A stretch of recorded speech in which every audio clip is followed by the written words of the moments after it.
द्विधा म्हणजे ती पिंट्यासाठी योग्य आहे का नाही अशी? नाही नाही नाही, अजिबातच नाही रे. उलट ती पिंट्यासाठी अगदी करेक्ट आहे. हा म्हणजे तिने हे आतेताई पाऊल उचललं आता, पण तेवढी आहे रे ती पिंट्याच्या प्रेमात. आणि माणसं असतात ना अशी पॅशनेट, खूप डॅशिंग आहे ती. पिंट्यासाठी अगदी अनुरूप वाटते मला. म्हणजे आपला पिंट्या बघ ना, असा स्वभावाने अगदी साधा सरळ आहे की नाही. ती त्या मनाने खमकी वाटली रे मला. अरे म्हणजे तू बघ ना श्री, ती पिंट्यासाठी काही करू शकते असं वाटतं. ती डायरेक्ट घरी जाऊन पोचली आमच्या. बाप रे, हे तिला भीती वाटली नसेल? कसली आहे ना ती.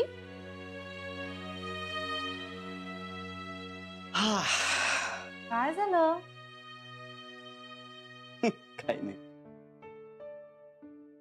मी काही फनी बोलतीये का? मी जे बोलत होतो ना तेच तू आता बोलतीस म्हणून हसतोय.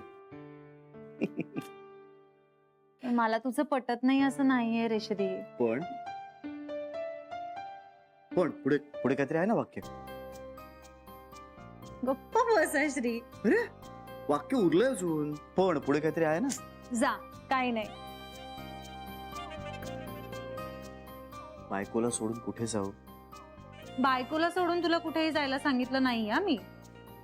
पण तू जा, तुला समजूनच घ्यायचं नसतं मला. मी समजून घेतोय तुला, तूच समजून घेत नाहीयेस. कारण तू चिडलीयस, अपसेट आहेस आता. त्यामुळे मी काहीही बोललो ना तरी तुला ते पटणार नाहीये. असं काही नाहीये रे. जान्हवी, आता पुढे काय करायचं हा विचार करणं महत्वाचं आहे. जे होऊन गेलं ते गेलं. सुनीता हीच मुलगी पिंट्यासाठी योग्य आहे असं तुला वाटत असेल ना, तर मग हा सगळा विचार करून तू तुझी संकट वाढवतेस.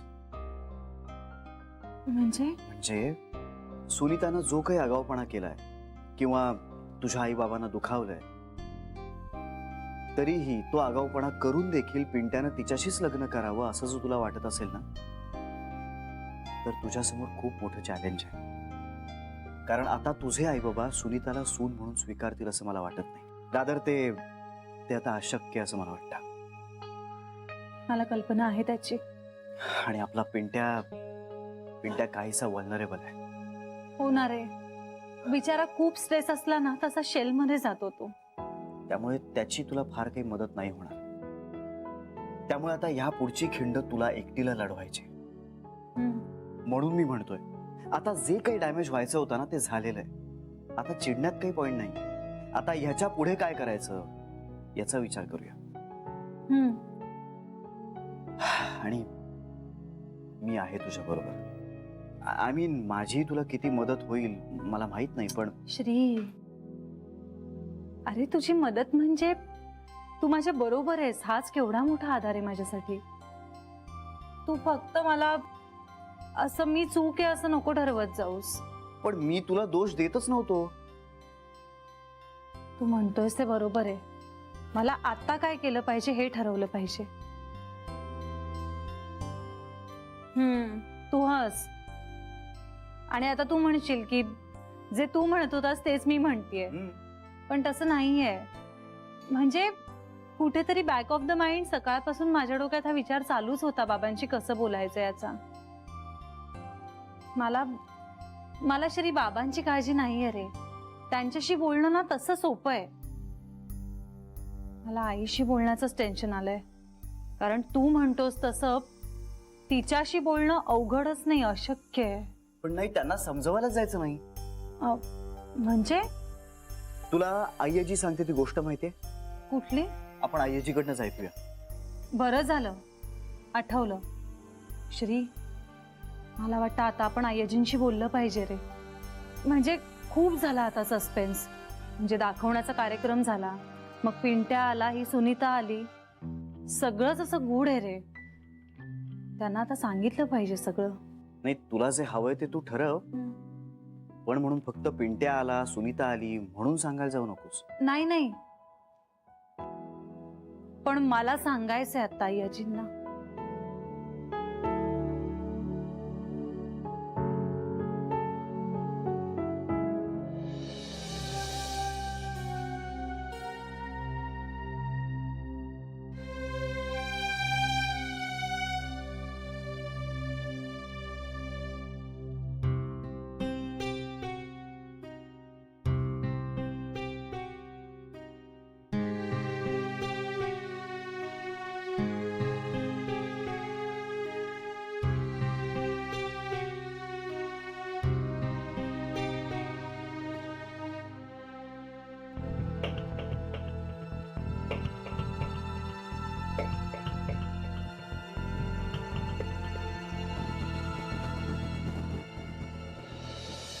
ती गोष्ट तिचं काय आता?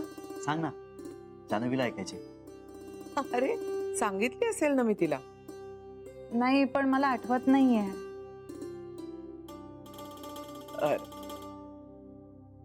एक राजा असतो, त्याच्या दरबारात 3 इसमांना चोरीच्या आरोपावरून आणलं जातं.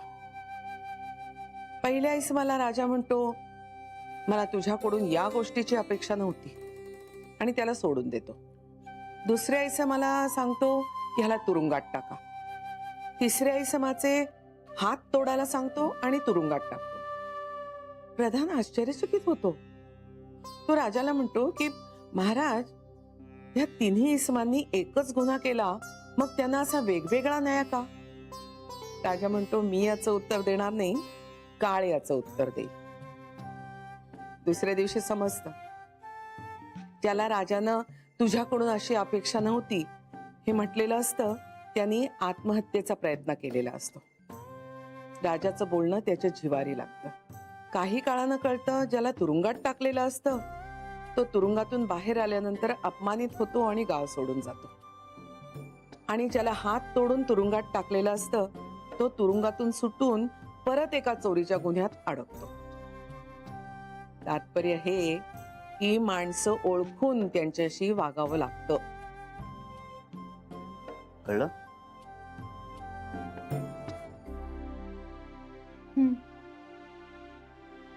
काय ग, कसला विचार करतेस? आईजी, मला तुम्हाला काहीतरी सांगायचंय. कशाच्या संदर्भात? पिंट्याच्या.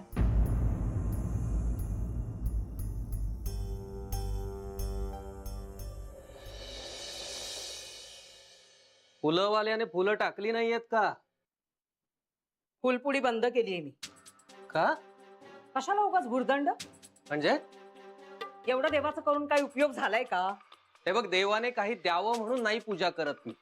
मला बरं वाटतं म्हणून करतो. हो, मग त्यासाठी फुलंच कशाला पाहिजेत?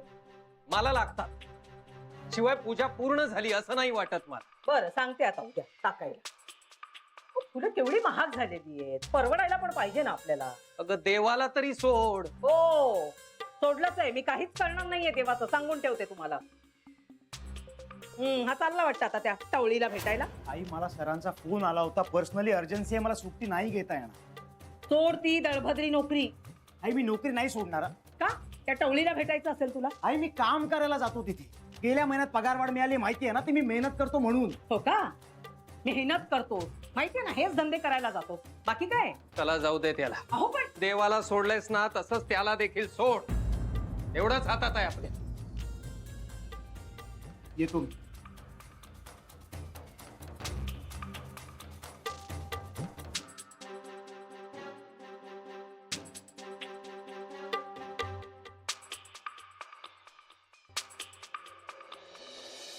आईजी, मी खरं तर सांगणारच होते हे सगळं तुम्हाला, पण मग म्हटलं गोड बातमीच देऊया ना, लग्न ठरल्याची.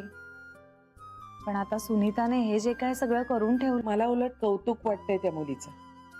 खरेपणा आहे तिच्यात. सगळ्याला एकटी सामोरी जातीये, स्टँड घेतीये. तिला पाहिलं तेव्हा एवढी चुणचुणीत वाटली नव्हती ती, पण छान आहे मुलगी. आईजी, पण आता हा असा सगळा घोळ होऊन बसलाय. जान्हवी, मी तुम्हाला नेहमी सांगत आली आहे, खरं बोला. खरं बोलण्याने तेवढा पुरता वाईटपणा येतो, पण नंतर सगळं सुरळीत होतं. पण तुम्ही माझं ऐकतच नाही. अगं, कधीतरी खरं बोलायचंच ना, मग आधीच का नाही? एवढा डॅमेज कशाला होऊन द्यायचा? जान्हवी, खरं बोलण्याला पर्याय नसतो. आईची अगं, म्हणजे खरं तर प्रॅक्टिकल आयुष्यात इतकं खरं सतत बोलणं अवघड आहे. आम्हाला नाही कधी खरं बोलणं अवघड वाटलं रे. अगं, तुमचा काळ वेगळा होता. काळ बदलला म्हणून माणसं बदलतात का? नाती बदलतात का? तुम्हाला ना इन्स्टंट पीस हवी असते. त्यासाठी तुम्ही छोटं छोटं खोटं बोलता आणि इन्स्टंट पीस मिळवता. पण किती काळ टिकणार रे ती? तिलाही मर्यादा आहेतच ना. कितीही अचूक आणि तर्कशुद्ध खोटं बोललं तरी ते खऱ्याची जागा घेऊ शकत नाहीत श्री. शेवटी सत्याला पर्याय नाही. तुम्ही म्हणताय ते सगळं पटतंय आईची, पण त्याची प्रॅक्टिस अशी डे टू डे लाईफ मध्ये करणं जमत नाही ना. मनाचा निग्रह केला ना की सगळं जमत. सो आय्याजी, जान्हवीने आता काय करावं असं वाटतं तुला? खरं बोलावं, त्याला पर्याय नाही जान्हवी.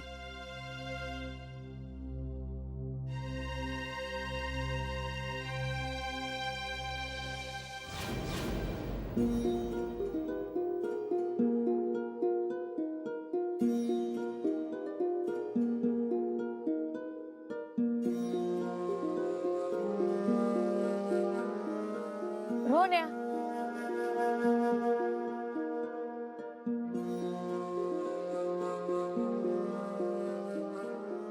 राडा झाला का रे काल? नाही तू काल हापिसात बी नाही आला ना. संधी विचारत होते आणि मी तुला लई फोन केले पण तू एक बी उचलला नाही. काय झालं? तू चिडलायस का माझ्यावर? अरे बोल ना काहीतरी, असं गप नको ना राहू. तुझ्या थोबाडावर कायम 12 वाजलेला असायचे. मला नाही सहन झालं म्हणून गेले ना तुझ्या घरी बोलायला. आता मला वाटलं माझ्या बोलण्याने काहीतरी फरक पडेल, पण समजा उलटच झालं. आता मला माहित होतं का तुझ्या घरी गेल्यावर एवढा राडा होणार आहे ते? एका शब्दाने तरी बोललास का मला तू? सॉरी ना रे, बोल ना. अरे मला वाटलं तुझी मम्मी शेम टू शेम आपल्या मम्मी सारखी असेल म्हणून मी बोलायला गेले. तुझी मम्मी लई बोलली ना रे तुला? ताई काही बोलली का?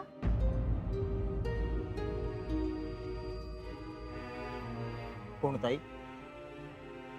अरे आपली जान्हवी ताई. एक मिनिट, तिचं काय?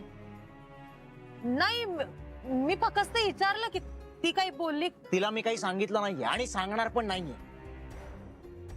प्लीज कृपा करून हे सगळं तिच्यापर्यंत नको पोहोचवूस प्लीज.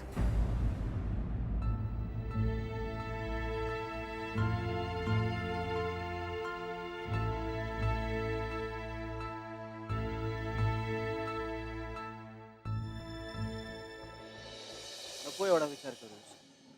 नाही, विचार नाही करत आहे मी. मग काय करतेस? आईजींना माणसांची खूप छान पारख आहे ना. ते आहेच. तुला माहितीये आईजींना सुनीता खूप चांगली वाटली, म्हणजे अगदी पहिल्या भेटीत. पण म्हणजे नक्की काय म्हणायचंय तुला? अरे म्हणजे सुनीता खरंच खूप छान आहे.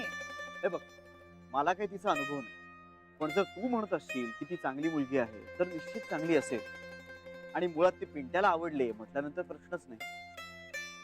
पण या बाबतीत आय्याजीचं म्हणणं तू फार मनावर घेऊ नयेस असं मला वाटतं. का? अगं कारण तिला सत्यानं वागणारी माणसं नेहमीच आवडतात. पण सत्याने वागणं हा एकच निकष नसतो ना. पण आय्याजी समोर एखादा सच्चा खरं वागणारा माणूस असेल ना तर मग त्याच्या इतर दोषांकडे आय्याजी सहज कानाडोळा करते. पण म्हणजे असं झालंय कधी? बऱ्याचदा झालंय. म्हणजे जेव्हा आय्याजी गोखले गृहउद्योग सोडत होती आणि मी टेक ओव्हर करत होतो ना, म्हणजे तो ओव्हरलॅपिंग पिरियड होता ना, त्या फेज मध्ये असं झालंय. म्हणजे एखादा माणूस त्या त्या कामात एक्सपर्ट नसला ना तरी तिला चालायचं. त्यामुळे ना आमचं खूप क्लॅशेस व्हायचं. म्हणजे आता फॉर एक्झाम्पल एखादा माणूस डिझायनर म्हणून अपॉइंट झाला असेल ना तर मग तो किती चांगली डिझाईन्स बनवतो याच्याशी माझा कन्सर्न आहे. कारण माझं काम फक्त त्याच्या डिझाईन्स पुरतं होतं. पण आय्याजीसाठी तो डिझायनर म्हणून अपॉइंट झालेला माणूस डिझायनर म्हणून जरा कमी गुणी असेल ना तरी चालायचं, पण माणूस म्हणून सच्चा असला पाहिजे. म्हणजे अशा परीने तिचं म्हणणं योग्य होतं. तिचं असं नेहमीच म्हणणं होतं की सच्ची माणसं सोडा. माझा अँगल थोडासा वेगळा होता. पण म्हणजे तुला असं म्हणायचंय की सुनीता जरी सच्ची असली तरी ती पिंट्याचा संसार उत्तम करू शकेलच असं नाही. हा, सुनीताबद्दल असं काही म्हणायचं नाहीये. पण जो माणूस ज्या कामासाठी अपॉइंट झालाय ना त्यानं त्याचं काम योग्य करावं इतकंच माझं म्हणणं आहे. प्रत्येकच माणूस थोडासा खरा थोडासा खोटा असतोच ना. आणि हे मी जनरल म्हणतोय, म्हणजे आय्याजीच्या म्हणण्यावरती तू काही निष्कर्ष काढू नयेस. जर तुला इंडिव्हिज्युअली ती आवडत असेल ना तर मग गोष्ट वेगळी. आता मलाही तिचा एवढा अनुभव नाहीये, तुझ्यापेक्षा जास्त असेल कदाचित, पण माणूस म्हणून कळायला जेवढा लागतो ना तेवढा नक्कीच नाहीये. पण श्री, मला बुद्धीपेक्षा मनाने कनेक्ट होणारी माणसं जास्त आवडतात आणि मला सुनीता तशी वाटते. माझं मन मला सांगतंय की पिंट्यासाठी ना अगदी अनुरूप आहे. आता तिचं पिंट्यावर प्रेमही आहे की दुधात साखर. तसं झालं तर उत्तम. श्री चल, तू निघ आता, तुला उशीर होईल नाही तर. तू जाशील ना आता नीट? श्री, ते समोर बँक आहे. चल, मी तुला संध्याकाळी फोन करतो आणि घ्यायला येतो. चल, बाय बाय बाय. नीट जा. हो हो.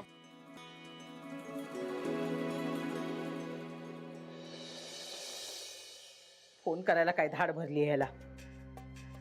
अरे काही कळत कसं नाही हे, आपली आई एवढा वेळ फोन करते. का करत असेल, काही काळजी वाटत असेल, फोन करावा ना. काही वाटत नाहीये ह्याच्यासाठी. हाडाची काढ जरी केली ना तरी ह्याला काही वाटणार नाहीये माझ्याबद्दल. अहो जरा तुमच्या फोनवरनं फोन करा ना त्याला. माझा जरा बॅलन्स कमी आहे. काय काम आहे तुझं त्याच्याकडे? सगळं ठीक आहे ना ते बघायचं होतं. मग ते फोनवरून कसं कळेल? कळेल मला त्याच्या आवाजावरनं कळेल. अहो आई आहे ना मी त्याची, जन्म दिलाय मी त्याला. लावा ना जरा फोन. काही गरज नाही. हो असं काय करताय? हो आई आहे मी त्याची. त्याचा आवाज ऐकल्याशिवाय माझ्या जीवात जीव येणार नाही. मग करत राहा फोन तुझ्या फोनवरून. हो असं काय करताय तुम्ही? हे बघ, इतकं सगळं झाल्यानंतर मला त्याच्याशी एक शब्द सुद्धा बोलायची इच्छा नाहीये. तो भला आणि त्याचं नशीब भलं. मला आता ना त्याला काही विचारायचंय ना सांगायचंय.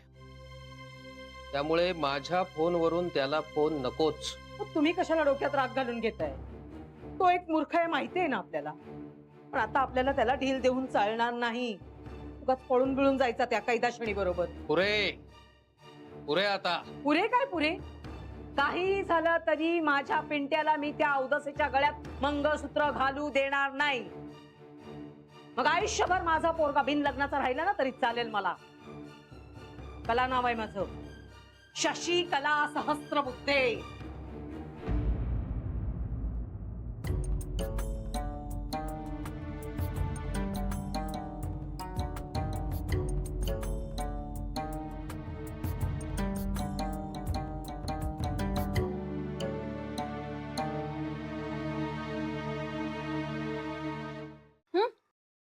सगळं घातलंय यात. बडीशेप, सुपारी, ओवा, ज्येष्ठ मध घरीच बनवलेला आहे माझ्या आईनं. मस्त झालाय ग. मला खूप आवडतं ना म्हणून आईने पाठवलंय माझ्यासाठी. मला पण आवडतो, पण प्रमाणात. तुझं सगळंच प्रमाणात आहे. चहा प्रमाणात, खाणं प्रमाणात, कामही प्रमाणात करत जा. अति काम करतेस मग आम्हालाही करावं लागतं. जान्हवी, बरं ऐक ना,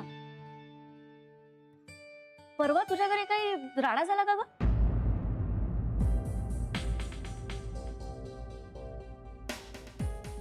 म्हणजे नाही, चाळीत चर्चा सुरू होती की पिंट्याचं लग्न ठरत होतं म्हणे. तेवढ्यात एक मुलगी आली जिच्याशी पिंट्याने ऑलरेडी लग्न केलेलं आहे. तुझ्या आईनी त्या मुलीला घरातून बाहेर हकललं. खूप भांडणं झाली, राडे झाले. असं काय काय बोलत होते चाळीतले. असं काही नाहीये.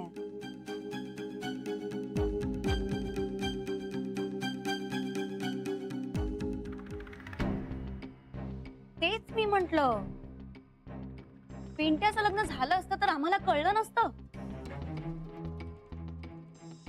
त्यावरती नानी म्हणाली की तुझ्या आईच्या धाकामुळे पिंट्याने पळून जाऊन लग्न केलं. हे बघ, असं खरंच काही नाहीये. अगं पण तुझ्या घरी राडा झाला हे खरं आहे, कारण तुझ्या आईचा मोठमोठ्याने बोलण्याचा आवाज ऐकू आला आमच्या घरापर्यंत. मनीषच्या आईबाबांनी पण ऐकलं. ते कुठे काही बोलले नाही, पण जनरल अशी चर्चा आहे चाळीत. काय पण झालं काय आहे नक्की? म्हणजे पिंट्याचं नेमकं काय चाललंय सध्या? मी सांगते तुला नंतर सगळं. काही प्रॉब्लेम आहे का पण?